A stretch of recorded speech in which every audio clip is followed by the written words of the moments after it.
It wasn't a drone. It wasn't a weather balloon. In the early hours before sunrise, the desert looked empty and quiet like it had always been. The sky was clear, the wind was light, and the small radar station outside the town of Dry Creek was running like any other night. Evan Cole sat alone in the control room with a paper cup of coffee and a tired face. He was not famous. He was not important. He was just a radar technician who watched screens while the world slept. Most nights, the screen showed normal things: planes, weather patterns, distant signals that made sense. Tonight, one signal did not. At first, it looked like a small dot, weak and far away. Evan almost ignored it, but then the dot moved in a way that did not match anything he knew. It did not drift like a balloon. It did not follow a line like a plane. It jumped one moment at the edge of the map, the next moment closer, as if it had skipped space between dots. Evan blinked and leaned forward. He checked the settings. He checked the timestamp. He checked the radar calibration. Everything looked normal, but the dot was not normal. The object stopped, not slowed down. It stayed perfectly still in the sky, as if it was resting on invisible ground. Then it moved again, straight upward, fast and smooth, without any curve. It was silent on the radio. No call sign, no response. Evan felt a cold line run down his back. He grabbed the phone and called his supervisor.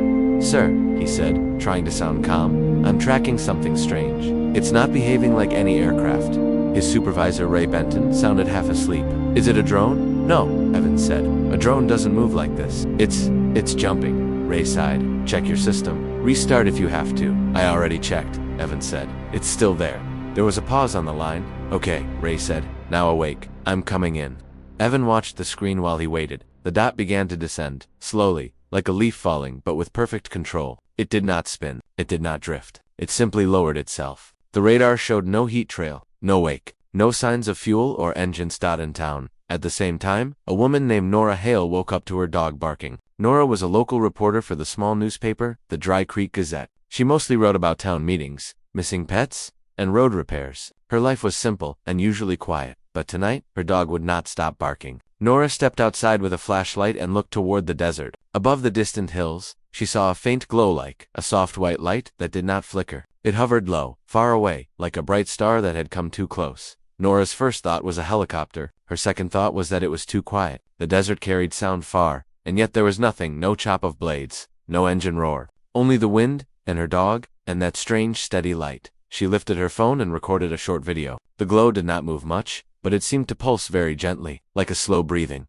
Back at the station, Ray arrived with two other workers. They watched the screen with hard faces. "That's not a balloon," Ray said. "It's not weather," one worker whispered. Ray looked at Evan. "Call it in." Evan knew what that meant. There was a number they did not use often. It was not written on the wall. It was not talked about. It was for events that were above their level. Evan picked up the secure phone and made the call. Within 15 minutes, things changed. A convoy of dark vehicles appeared on the road, moving toward the desert. The radar station received a short message. "Do not discuss. Do not record. Maintain normal operations." Ray read it and swallowed. "They're already coming," he said.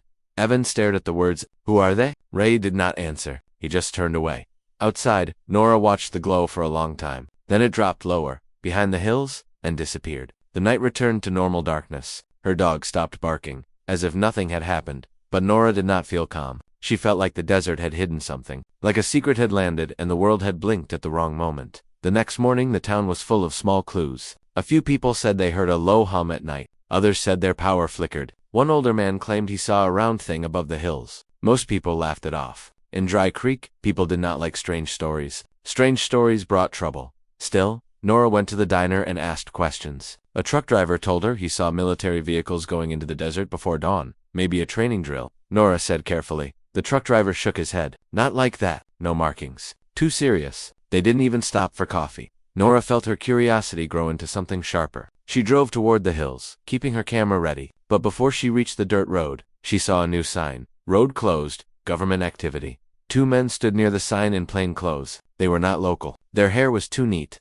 Their posture was too strict. They watched Nora's car like they already expected her. Nora stopped at a distance and took a photo through her windshield. The photo caught one man turning his head, as if he sensed the lens. Nora's stomach tightened. She drove away. In the afternoon, Evan went home with a heavy mind. He wanted to forget the night, but the image stayed in his head: the dot jumping, the stop in midair, the slow controlled descent. He had seen planes, he had seen drones, he had seen balloons. None of them did that. At home, he opened his laptop and checked the local social media page. People were talking. Someone posted a blurry video of a glow. Someone else posted a photo of the road closure. Then the posts started to vanish, one by one, as if a hand was cleaning the internet. Evan stared at the screen. His chest felt tight. "They're watching," he whispered. His phone buzzed. A message from an unknown number appeared. "Stop asking questions." Evan's hands went cold. Across town, Nora sat at her kitchen table and watched her own video again. The glow was faint but clear. It hovered without sound. She had seen drones before. She had seen weather balloons in the news. This was neither. She wrote a headline in her notebook, then crossed it out, then wrote it again. It wasn't a drone, it wasn't a weather balloon. And as she stared at those words, she realized something that scared her more than the light itself. If it was not those things, then what was it? 2 days passed, and the town tried to return to normal. People went to work, kids went to school, the diners served coffee and eggs like always. But underneath the normal life, everyone felt it. A quiet pressure, a silent warning. Nora did not stop. She could not. Her mind kept replaying the glow above the hills. She had seen fear in the eyes of the men by the road closure. She had seen posts disappear online. Something was being covered up, and she could smell it like smoke. She visited the sheriff's office first. Sheriff Darnell was a big man with slow movements and careful words. Nora had known him for years. He liked peace in his town. "Sheriff," Nora said, sitting across from him. "What's happening out there?" The sheriff looked at her without warmth. "Nothing for you to worry about." "That road closure," Nora pressed. "It's not normal. It's federal," Darnell said, and his voice turned hard. "Not my call." Nora leaned forward. "Did something crash?" Darnell's jaw tightened. No comment. Nora saw it then. The sheriff was afraid too. Not of the thing in the sky, but of the people who came after it. When Nora stepped outside, she found a black SUV parked across the street. It was not moving. It was just sitting there, like a silent animal.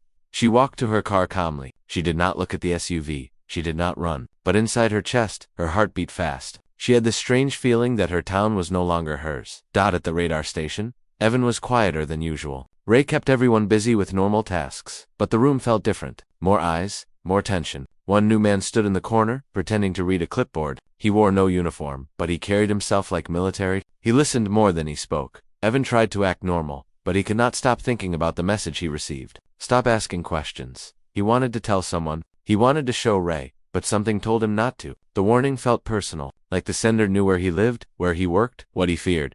That afternoon, Evan noticed something worse. The station's data logs from the night of the event were incomplete. Timestamps were missing. Signal history was empty where it should have been full. He walked to Ray's office and closed the door. "Sir," Evan said, "the logs are gone. Smeon deleted them." Ray looked tired. "I know," Evan stared. "You know, and you're okay with it." Ray's eyes were sharp now. "Listen to me. There are things you do not touch. There are people you do not fight. You saw something. You reported it. That's all." Evan's voice cracked. "But it wasn't a drone. It wasn't a balloon." Ray stood up. "Don't say it. Don't even think it too loud." Evan felt anger rise. "So we just pretend. Ray lowered his voice. "We stay alive." Evan froze. The words were simple, but they carried real fear. That night, Nora drove out toward the hills again, but she took a different route, a back road locals used for hunting. She parked behind a small ridge and walked the rest of the way, keeping low. She carried a small camera, a flashlight, and her phone. She told no one where she was going. As she reached the top of the ridge, she saw lights in the desert, bright white floodlights surrounding an area like a circle. Vehicles moved inside. People in dark suits walked with purpose. She could not hear much, but she could see the shape of something large in the center. Her breath caught. It was not a plane. It was not a helicopter. It did not look like any human machine she had ever seen. It was a smooth object, round at the edges, with a surface that reflected light like wet stone. No windows, no wings, no visible engine. It looked like it had been designed to hide its purpose. Nora raised her camera and zoomed in. She snapped photos, one after another. Her hands shook, but she forced herself to stay steady. Then, as if the desert sensed her, the lights flickered. For 1 second, everything went dim, and the object in the center seemed to glow from within. A soft blue-white pulse.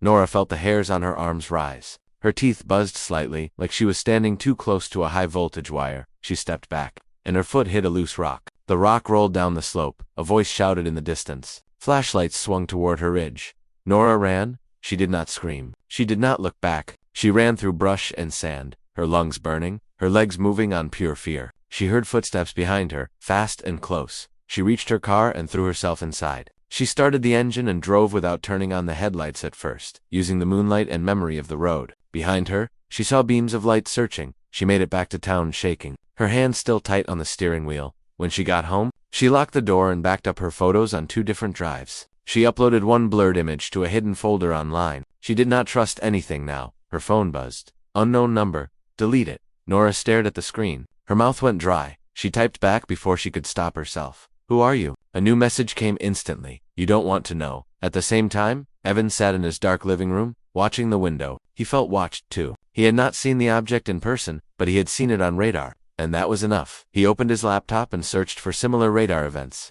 He found stories, small ones, dismissed ones, reports from pilots, strange tracks, objects that stopped mid-air, objects that vanished. The pattern was always the same. Strange event, quick denial, then silence. Evan heard a car outside. He looked through the blinds. A black SUV passed slowly, then stopped at the end of the street. His stomach turned. He grabbed his phone and, without thinking too much, sent a message to the only local person he knew who cared about truth. He found Nora Hale's public email from the newspaper site, and wrote one short line. I saw it on radar. It wasn't human. He hesitated, then added, if you want proof, meet me tomorrow 8 p.m.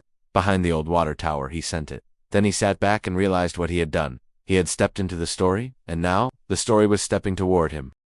The next day moved slowly, like the town was holding its breath. Nora tried to act normal at the newspaper office, but her mind was not there. She kept checking her phone. She kept thinking about the object in the desert, the lights, the chase, the message, in the evening. She drove to the old water tower with her camera bag hidden under a blanket. The water tower stood at the edge of town, rusty and unused, surrounded by dry grass. It was a quiet place where teenagers sometimes came to talk. Tonight, it felt like a place where secrets could die. Nora parked with her lights off and waited at 8 p.m.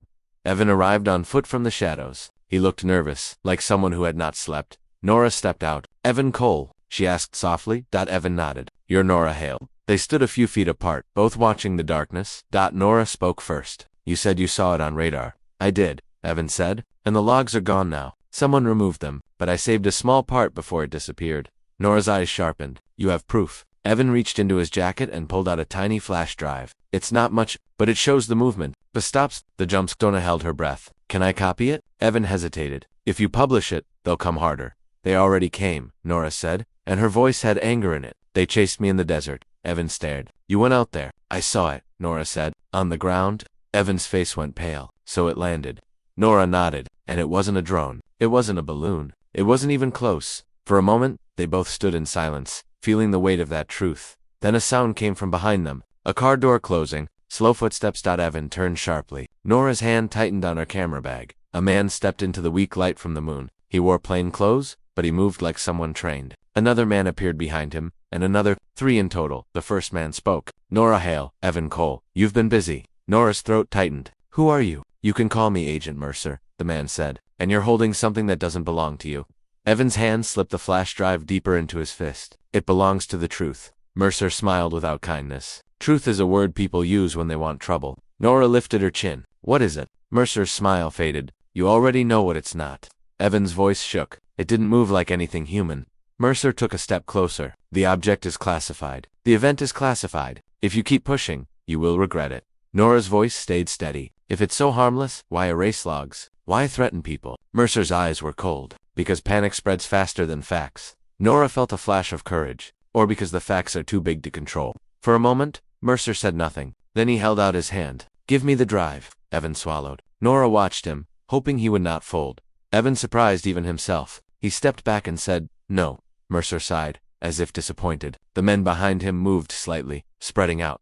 Nora's mind raced. She could not fight them. She could not run far, but she could do one thing. She could make the story impossible to bury. Her phone was in her pocket. Her camera bag held her backup drive. She lifted her phone and pressed a button she had prepared earlier. A message sent instantly to a trusted contact in another city. An old journalism friend who worked for a bigger outlet. It was simple. If anything happens to me, publish the folder. Mercer noticed the movement. What did you do? Nora looked him straight in the eyes. Insurance? Mercer's jaw tightened. He stepped closer, his voice low. You think you're smart? Nora's heart pounded, but she did not look away. I think people deserve to know what's in their sky. Evan's voice was small. What is it, really? Mercer stared at them both. For the first time, something like hesitation showed on his face. Not fear, something heavier, like responsibility. It's not from here, Mercer said quietly. The words landed like a stone. Nora's breath caught. Evan's face went blank, like his brain had shut down to protect him. Mercer continued. It appeared without warning. It moved without propulsion. It resisted our sensors. It landed by choice. That's the part you should understand. It wasn't falling. It wasn't broken. It came down like it meant to, Nora whispered. Why here? Mercer's eyes shifted toward the desert. far beyond the town lights. We don't know, but we're trying to find out without starting a war in people's minds. Evan's voice trembled. Is there someone inside? Mercer did not answer directly. He only said, the object is not empty. A long silence followed. Nora felt her fear turn into something else. A strange sadness. The world was bigger than the town, bigger than her newspaper, bigger than her simple life. And now that truth had touched the ground near her home. Mercer stepped back. Here's what will happen. You will hand over your copies. You will go back to your normal lives, and you will be grateful. Nora shook her head slowly. No. Mercer's eyes hardened again. You don't get to decide. Then something happened that none of them expected. A soft hum filled the air. Not loud, but deep, like a giant breathing under the earth. The old water tower vibrated slightly. The grass moved, even though there was no wind. Mercer froze. The agents behind him looked around fast. Evan's eyes went wide. It's here, he whispered. In the distance. Beyond the ridge, a faint glow appeared, blue-white, steady, rising slowly above the horizon. It was the same glow Nora had seen. It grew brighter, as if something was lifting into the sky again. Mercer spoke into a radio on his collar. Urgent now. It's active. Repeat, it's active. Nora watched the glow and felt tears sting her eyes. Not from sadness now, but from the shock of seeing something impossible become real again. Evan's voice was quiet. It's leaving. Mercer looked at them, and for the first time his threat did not feel strong. He looked like a man losing control of a situation that was never truly his. The glow rose higher, then it moved fast, smooth, silence, straight up into the stars. No fire, no smoke, no sound. Just a clean climb into darkness until it vanished. The world returned to stillness. But nothing felt normal anymore. Mercer lowered his hands slowly. He stared at the empty sky, then back at Nora and Evan. His voice softened, just slightly. You saw it, he said. Now you understand why we tried to keep it quiet. Nora answered with a steady voice. Quiet doesn't stop truth.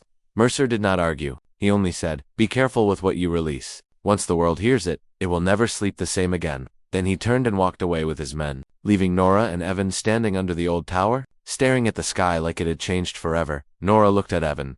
We have proof, she said. Evan nodded slowly. And we have a choice. Nora held the flash drive gently, as if it was fragile, as if it was alive. It wasn't a drone, she whispered. Evan looked up at the stars. It wasn't a weather balloon. They stood there in silence, knowing the headline was true, but also knowing it was only the beginning, because the real question was not what it was.